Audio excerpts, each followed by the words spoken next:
We've heard that masturbating is perfectly normal, but to what extent and how often can you do it without it being considered an addiction? What if you can't stop? Let's address these concerns and explain why you should give up this seemingly normal habit today. Before we get started, I apologize for the overly dramatic title, but I felt compelled to bring attention to this 21st century problem that weakens and harms all of our adults and children, leaving us without willpower. In this video, you'll learn what Stoicism has to teach us about this vice and what science has to say about it. Don't forget to subscribe to our channel and click the bell to ensure you don't miss anything. The history of masturbation.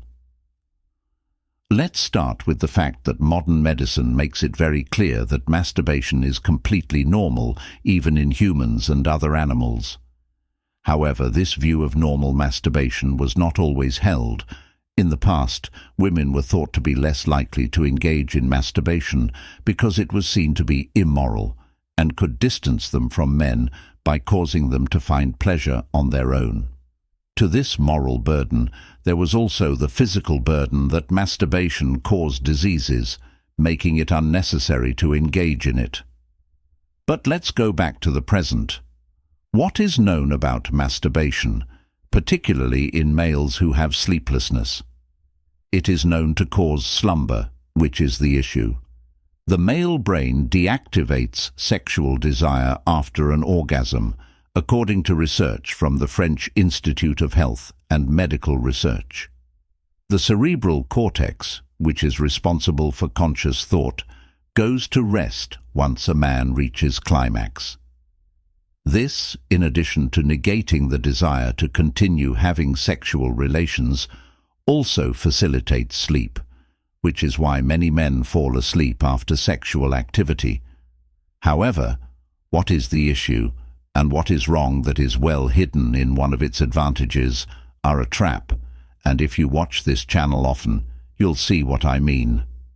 When I say that masturbation causes your brain to release dopamine, a hormone that improves our mood by reducing stress and giving us a sense of fulfillment. Dopamine is produced by dopamine and is so enjoyable that some people develop an addiction to it. The statistics, the manual of mental disorders, the disease of included hypersexuality. This places excessive masturbation under the category of obsessive-compulsive disorder, which is another vice that can cause mental and familial destruction. In many cases, you won't be able to control yourself and will become a victim of your own lack of control, which will lead you to seek relationships with prostitutes, have sex with multiple people, and, as we saw in a previous video, excessive consumption of pornography. Pay attention. The chemicals that cause addiction cause our brains to become accustomed to the release of these chemicals, which makes it necessary for us to constantly search for the codes that initially cause the stimulation. This leads to an exaggerated point when your brain recognizes that the release of dopamine is excessive and starts to block receptors in an attempt to stop you. As a result, the person performs the pleasure act, in this case, masturbating, but gets nothing. This frustrates them even more than they were already excessively masturbating to satisfy that hunger for pleasure. Seneca's Stoicism. From the teachings of Epictetus to the private musings of Seneca, Marcus Aurelius and Panis of RHSM, masters of self-control and wisdom, addressed the view of pleasure and lust from a unique perspective.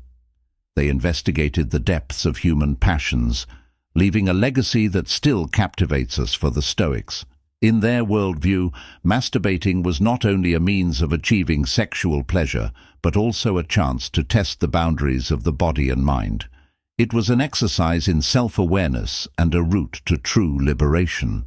Gaining control over materialistic desires and pleasures was a victory that uplifted human spirit. Epictetus claimed that in this context, a good man is not defined by his capacity for pleasure-seeking, but rather by his ability to exercise self-control. When someone reaches a greater degree of self-awareness, mastery, while comprehending and containing it, makes a difference. Rather than being our desires' slaves, we must be their masters, as Serbian philosophy teaches us. Stoic contemplation of masturbation involves more than just repression. It also entails profound comprehension and self-control. From a Stoic perspective, every action has consequences for both us and the natural order of the universe. When we give in to our strongest desires, like in the case of uncontrollably masturbating, we lose that harmonious consequences connection with nature that the Stoics highly value. This translates into the ability to direct our emotions toward a journey of conscious self-explanation. It resides not only in momentary satisfaction, but in understanding, accepting, and embracing our deepest inclinations, slipping from the real inner calm. Compulsive masturbation has the power to send us into an emotional tornado. When shame, remorse, and discontent become unavoidable companions, the Stoics encourage us to find inner peace within ourselves. But they also teach us how to control our intense emotions through perspective and self-regulation. By consciously facing our emotions, we learn to manage them healthily and constructively. Sincerity and virtue-driven simplicity are the keys to true satisfaction. Permit me to tell you a personal motivational story. Motivational narrative. After immersing themselves in Stoic teachings and practicing self-control and self-regulation, the person I know who struggled with compulsive masturbation, seeking momentary refuge and pleasure but facing an emotional storm after each act, underwent a profound transformation. They learned to confront their desires and emotions, consciously finding true joy in self-control. They now live a life of inner peace and authenticity, free from the slavery of momentary desires. Living in accordance with our core beliefs and values leads to true fulfillment, because when we give in to transient cravings, we lose sight of our true ideals in life, which includes compulsive masturbating. Conclusion can pull us away from our noblest goals and derail us from the inner peace and true happiness found in virtue. However, by engaging in mindfulness and meditation practices, we can cultivate the mental serenity required to withstand temptations and deal with our emotions in a healthy way. This compulsion then becomes an impediment to mental serenity, pulling us into regrets and diverting us from the inner peace and self-control found in moderation and self-control. Ation. My friend, what are you doing with your life? Do you really think that watching those videos at home while playing with your hands will make you successful and confident?